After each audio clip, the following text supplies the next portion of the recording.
Hi everybody, I'm Hendrik and today I'm showing you how to make wholemeal spelt flour bread.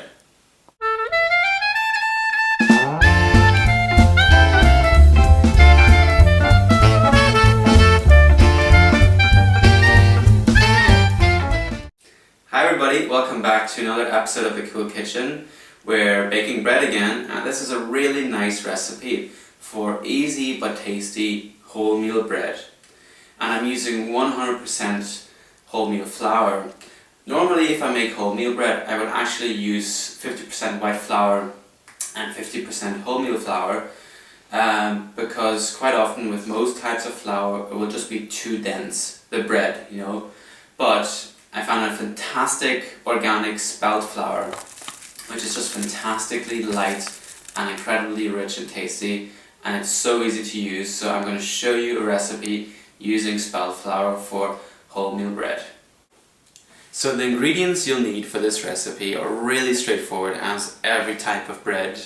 So you'll need 500 grams of wholemeal spelt flour. Now as I've said, you could use other wholemeal flours, just typical wheat wholemeal flour, but the dough, the bread will get quite dense, and this flour just really makes it amazing. You can actually look on the link below or check out our blog to see where you can get good spelt flour from. So 500 grams spelt flour, just a tablespoon of salt as well, because you need some saltiness in your bread. A tablespoon of yeast as well, just quick, you know, yeast that you can buy in the supermarket. And also a tablespoon of honey, which you add with your water. Now your water should be about 350 ml of lukewarm water. And today we're also using our KitchenAid to make the bread. Now this is the easiest way, you know, to make really good, you know, homemade bread, because you don't have to knead or anything. You let the machine do the work. So instead of kneading our dough for 5 minutes as you would normally, we just left it in the machine for 5 minutes on the low setting, and does all the work for you. So now we're just lifting it up, taking the dough away from the hook, and cover your hands with flour so they don't stick. And just move the dough around a bit before taking it out. And you form it into a very tight ball so that the dough can rise evenly while it's proving inside for an hour till it's doubled in size. So that's about right. I'm gonna put some flour in to cover the base. Put it back in, put some more flour over it, and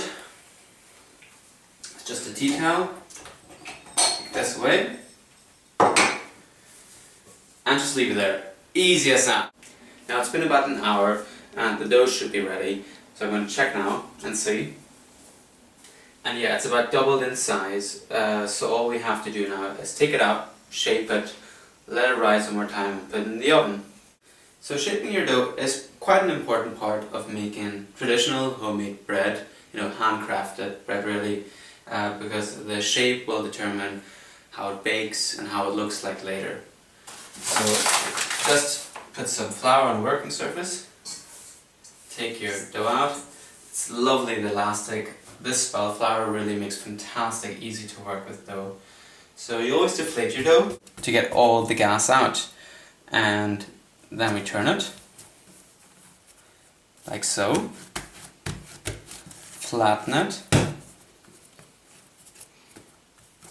press it down again, and this will create quite a nice tight rectangular shape, which is what I really like for wholemeal bread. And I'm just gonna push together the edges so they won't open up while the bread is baking and it can rise evenly. So this shape is really useful to learn for sort of rectangular breads, because the shape is really important so that the bread rises evenly while it bakes, so it doesn't go all over the place. And it's pretty easy, it just makes for a really nice tight shape. And we'll just let it rise now for a second time for half an hour, and then we'll put it in the oven.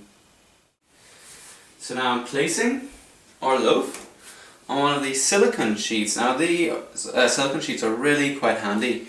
I'm sure in other videos you've seen me sliding the bread onto a really hot baking tray. If you really want to get a nice crunchy crust, you need that extra heat of your oven, and so you need that instant, lift, that instant heat from a really hot baking tray.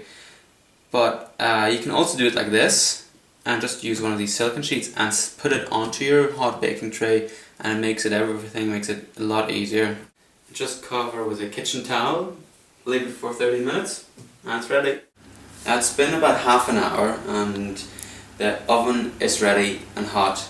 It's at about 250 degrees Celsius and the dough looks pretty ready. As you can see, it's doubled in size. Now it's quite important for homemade bread that you cut into the dough before putting it in the oven, because otherwise it will just split or burst in a way that you don't want to. So to prevent that, we cut it. And I'm going to show you my favorite way of cutting this rectangular shape. So it's really just crisscrossing. And don't cut it too deep. And use a serrated knife.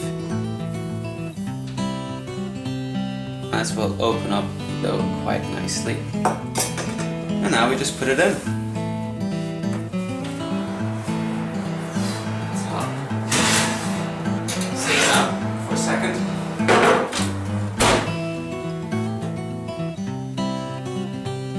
Put it on.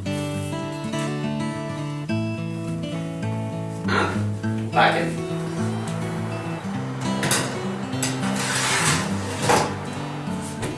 Now leave it at 250 for about 15 minutes. That will really give it a brilliant crust and nice colour, and needs that extra heat. And then after that, turn it down to maybe 220 or 200, but in total it should bake about for half an hour so that it's totally baked inside.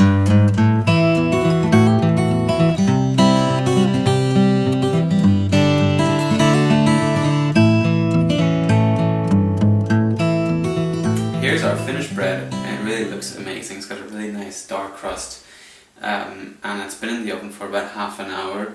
And after it's done, just put it on a cooling rack so that the crust, what's underneath, will be nice and crunchy. And maybe wait 15 more minutes. The bread will stay warm, but it's recommended that you don't eat your bread right away because it's just too warm, and it needs to rest a bit, especially for the crust, to get a nice texture. So in 15 minutes time we can eat it. 15 minutes are over and now it's time to taste our bread. You can tell it's really good bread just by touching it and listening to it. The crust is really good. So listen to this.